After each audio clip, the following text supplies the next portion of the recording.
சர்வதேச யோகா தினம் நாளை கொண்டாடப்படுவதையொட்டி டெல்லி உள்ளிட்ட பல்வேறு பகுதிகளில் முன்னேற்பாடுகள் முழுவீச்சில் நடைபெற்று வருகின்றன. இதுபற்றி நமது டெல்லி செய்தியாளர் ஹனிகுமாரிடம் கேட்கலாம். ஹனிகுமார், சர்வதேச யோகா தினத்தை முன்னிட்டு மத்திய அரசு என்ன மாதிரியான திட்டங்களை வகுத்துள்ளது? ரத்திகா, அதாவது ஜூன் 21ஆம் தேதி சர்வதேச யோகா தினமாக கொண்டாடப்படுகிறது. அதாவது ஜூன் 21ஆம் தேதி சர்வதேச யோகா தினமாக அனுசரிக்க வேண்டும், கொண்டாடப்பட வேண்டும் என பிரதமர் நரேந்திர மோடி ஐநா சபையில் கோரிக்கை விடுத்திருந்தார்.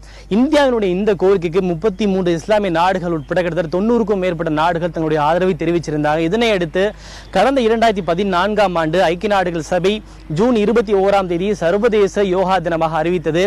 இதனை அடுத்து கடந்த ஆண்டு 2015ஆம் ஆண்டு ஜூன் 21ஆம் தேதி முதலாவது சர்வதேச யோகா தினம் மிக கோலாகலமாக கொண்டாடப்பட்டது. அதனை அடுத்து நாளைக்கு இரண்டாவது சர்வதேச யோகா தினம் உலகம் முழுக்க மிக கோலாகலமாக கொண்டாடப்பட இருக்கிறது. குறிப்பாக டெல்லியிலும் இந்தியா முழுக்க இந்த விழாவானது மிக கோலாகலமாக கொண்டாடப்பட இருக்கு. இதற்கான பல விரிவான ஏற்பாடுகள் செய்யப்பட்டிருக்கிறது. தலைநகர் டெல்லி உட்பட இந்தியாவுடைய பல்வேறு மாநிலங்களிலும் இதற்கான பல விரிவான ஏற்பாடுகள் செய்யப்பட்டிருக்கிறது.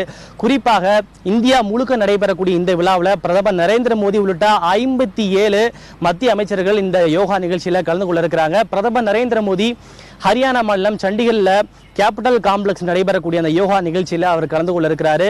அவரோடு கிட்டத்தட்ட 30,000க்கும் மேற்பட்டோர் ஒரே நேரத்தில் கலந்து கொண்டு யோகாசன நிகழ்ச்சிகளை செய்ய இருக்கிறாங்க. பிரதமர் நரேந்திர மோடியும் அவர்களோடு இணைந்து இந்த யோகாசனத்தை செய்ய இருக்கிறார். குறிப்பாக டெல்லியிலையும் பல்வேறு இடங்கள்ல இந்த யோகாசனத்திற்கான ஏற்பாடுகள் செய்யப்பட்டிருக்கு. நான் தற்போது நிற்கக்கூடிய இந்த டெல்லி ராஜ்பத்ல இருந்து இந்தியா கேட் வரைக்கும் கிட்டத்தட்ட 1.5 கிலோமீட்டர் தூரம் வரைக்கும் இந்த யோகாசனம் செய்வதற்கான ஏற்பாடுகள் செய்யப்பட்டிருக்கு. அந்த காட்சி நீங்க நேரடியாக பார்க்கலாம்.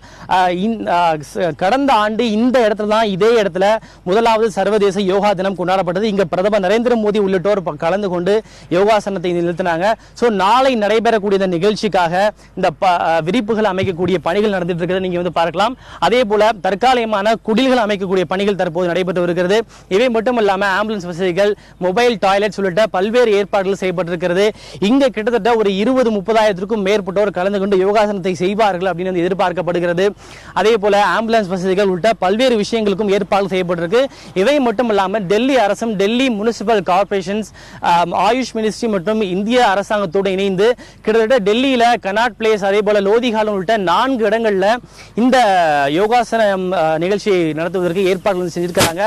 குறிப்பாக கிட்டத்தட்ட ஒரு 10,000க்கும் மேற்பட்டோர் டெல்லி அரசாங்கத்தின் சார்பில் நடைபெறக்கூடிய இந்த நிகழ்ச்சியில் கலந்து கொள்வார்கள் அப்படின்னு சொல்லப்பட்டது குறிப்பிடத்தக்கது.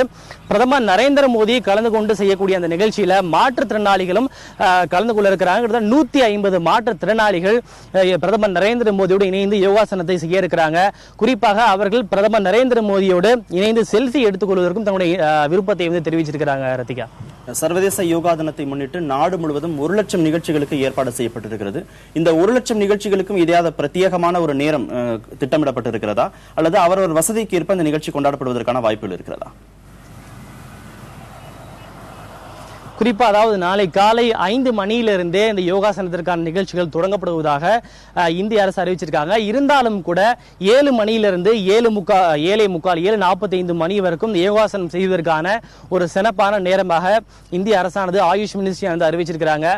குறிப்பாக இந்த நாடு முழுக்க நடைபெறக்கூடிய இந்த நிகழ்ச்சியில மத்திய அமைச்சர்கள் 57 பேரும் கலந்து கொள்வார்கள் அப்படின்னு சொல்லப்படுறது. குறிப்பாக அடுத்த ஆண்டு சட்டசபை தேர்தல் நடைபெறக்கூடிய உத்தரப்பிரதேச மாநிலத்தை குறிவைத்து பல்வேறு மத்திய அமைச்சர்கள் கலந்து கொள்ள இருக்கிறாங்க. கிட்டத்தட்ட உத்தரப்பிரதேச மாநிலத்தில் 10 மத்திய அமைச்சர்கள் கலந்து கொள்ள இருக்கிறாங்க. மத்திய உள்துறை அமைச்சர் ராஜ்நாத் சிங், நிர்மலா சீதாராமன், மேனகா காந்தி உள்ளிட்ட 10 அமைச்சர்கள் கலந்து கொள்ள இருக்கிறாங்க. அதே மாதிரி விஜயவாடாவில் நடைபெறக்கூடிய நிகழ்ச்சியில மத்திய ரயில்வே அமைச்சர் சுரேஷ் பிரபு கலந்து கொள்ள இருக்கிறார். இதே மாதிரி நாடு முழுக்க நடைபெறக்கூடிய இந்த நிகழ்ச்சியில 57 மத்திய அமைச்சர்களும் கலந்து கொண்டு இந்த யோகாசன நிகழ்ச்சியை மிக விரிவான முறையில் கோலாகலமாக கொண்டாட திட்டங்கள் ஏற்றிருக்கிறாங்க. ஏன் அப்படின்னா இந்த சர்வதேச யோகா தினம் அப்படின்றது சர்வதேச அளவில் இந்தியாவுக்கு கிடைத்த ஒரு அங்கீகாரமாக மத்திய அரசு பார்க்கிறது. குறிப்பாக பிரதமர் நரேந்திர மோடியினுடைய கோரிக்கைக்கு ஐக்கிய நாடுகள் சபை, உலக நாடுகள் கொடுத்த ஒரு அங்கீகாரமா பார்க்கிறது. எனவே இந்த சர்வதேச யோகா தினத்தை மிக கோலாகலமாக கொண்டாடப்பட வேண்டும் அப்படின்றதுல இந்திய அரசு மிக அதிகமாக பல ஏற்பாடுகள் செய்யப்பட்டது. குறிப்பாக இந்த நிகழ்ச்சியில வாழும் கொலை அமைப்பு, அதேபோல பதஞ்சலி அமைப்பு, பிரம்மகுமாரிகள் இயக்கம் உள்ளிட்ட பல்வேறு தரப்பினரும் இதை கலந்து கொண்டு இந்த நிகழ்ச்சியை செய்ய இருக்கிறாங்க. ராஜஸ்தான் நடைபெறக்கூடிய இந்த விழாவில் 3000 BSF அதாவது ராணுவ படையினர் கலந்து கொள்ளக்கூடிய அந்த நிகழ்ச்சி நடைபெற இருக்கு. அவர்களோடு யோகா குரு பாபா ராம்தேவ் அவர்களும் இணைந்து யோகாசன நிகழ்ச்சியை செய்ய இருக்கிறாரு. இவைகள் மட்டுமல்லாம டெல்லியில பல்வேறு கல்லூரிகளில் இதற்கான மிக மிக விரிவான ஏற்பாடுகள் செய்யப்பட்டிருக்கிறது. டெல்லி பல்கலைக்கழகத்திற்கு கீழ் இருக்கக்கூடிய இந்த பல்வேறு கல்லூரிகளில் யோகாசனம் செய்யக்கூடிய மாணவர்களுக்கு இந்த இயற்கை உணவுகள், குறிப்பாக மோர், எலுமிச்சை ஜூஸ், அதே போல மில்க் ஷேக், முளைக்கட்டிய பயிர்கள், வெள்ளம் உள்ளிட்ட இயற்கை சார்ந்த உணவு முறைகளை கொடுப்பதற்கும் அந்த பல்கலைக்கழகங்களும் கல்லூரி வட்டாரங்களும் விரிவான ஏற்பாடுகள் செய்திருப்பது குறிப்பிடத்தக்கது.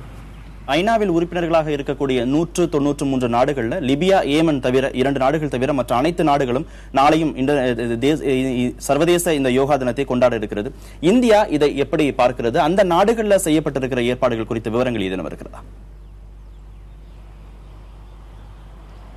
குறிப்பாக நான் முன்னே சொன்னது மாதிரி இந்த யோகா அப்படின்றது நேற்றைக்கு பிரதமர் மோடி சொல்கின்ற போதும் கூட யோகாவுக்கு இவ்வளவு பெரிய அளவில் வரவேற்பு கிடைக்கும் நான் எதிர்பார்க்கவே இல்லை. இந்த யோகாவை கொண்டாடுவதற்கு எல்லா நாடுகளும் தயாராகி வருவது என்பது மிகப்பெரிய ஒரு மகிழ்ச்சியை ஏற்படுத்தி இருக்கிறது. நம் அனைவரையும் ஒருங்கிணைக்கக்கூடிய ஒரு பாலமாக இது பார்க்கப்படுகிறது அப்படின்னு பிரதமர் நரேந்திர மோடி ஒரு லைவ் வீடியோல தன்னுடைய மகிழ்ச்சியை தெரிவிச்சிருக்கிறாரு. குறிப்பாக 33 இஸ்லாமிய நாடுகள் உட்பட சவுதி அரேபியா, ஈராக் உள்ளிட்ட இஸ்லாமிய நாடுகள் இதை கொண்டாடுவதற்கு, இந்த யோகாவை கொண்டாடுவதற்கு தன்னுடைய விருப்பத்தை தெரிவிச்சிருக்கிறாங்க. இதனையொட்டி பல நாடுகளிலும் இதற்கான விரிவாடுகள் ஏற்பாடுகள் செய்யப்பட்டிருக்கு. அந்தந்த நாடுகளுடைய வசதிகளுக்கு தகுந்தாற் போல, அந்த நாடுகளுடைய நேரத்திற்கு தகுந்தாற் போல இந்த யோகாசனத்தை கொண்டாடுவதற்கு விரிவான ஏற்பாடு செய்யப்பட்டிருக்கு. இதுல இன்னொரு முக்கியமான ஒரு விஷயம், பல இஸ்லாமிய அமைப்புகள் இந்த யோகாசனத்துல சூரிய நமஸ்காரம் செய்வதற்கும் ஓம் அப்படின்றத உச்சரிப்பதற்கும் தங்களுடைய அதிருப்தி தெரிவிச்சிருந்தாங்க.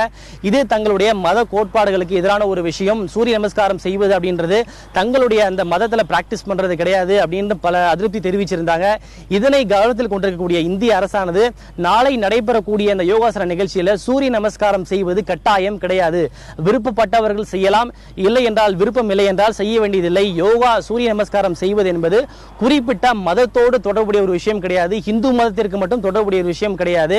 இருந்தாலும் கூட இதற்கு பல்வேறு இஸ்லாமிய அமைப்புகள் தன்னுடைய அதிருப்தி தெரிவிக்கின்ற காரணத்தால் எல்லோரும் அந்த சூரிய நமஸ்காரத்தை செய்வது என்பது கட்டாயம் கிடையாது என்கிற ஒரு அறிவிப்பை வெளியிட்டிருக்கிறார்கள். அதே போல இந்த யோகாசனத்தின் போது ஓம் என்கிறதை உச்சரிப்பதும் கட்டாயம் கிடையாது, விருப்பப்பட்டால் உச்சரிக்கலாம் என்கிற ஒரு விஷயத்தையும் அவர்கள் தெரிவிக்கிறார்கள். இருந்தாலும் யோகா என்பது ஒரு குறிப்பிட்ட மதத்தோடு சம்பந்தப்பட்டது கிடையாது, இது உடல்நலம் சார்ந்தது, மனநலம் சார்ந்தது என்கிற ஒரு விஷயத்தை இந்திய அரசு தெரிவித்திருக்கிறார்கள். பல்வேறு நாடுகளில் மிக மிக விரிவான ஒரு ஏற்பாடுகள் செய்யப்பட்டிருக்கு. அந்த நாடுகளில் இந்திய தூதரக அதிகாரிகள் மற்றும் பல்வேறு உயர்மட்ட அதிகாரிகள் கலந்து கொள்ள இருக்கிறார்கள். கார்த்திகேயன்.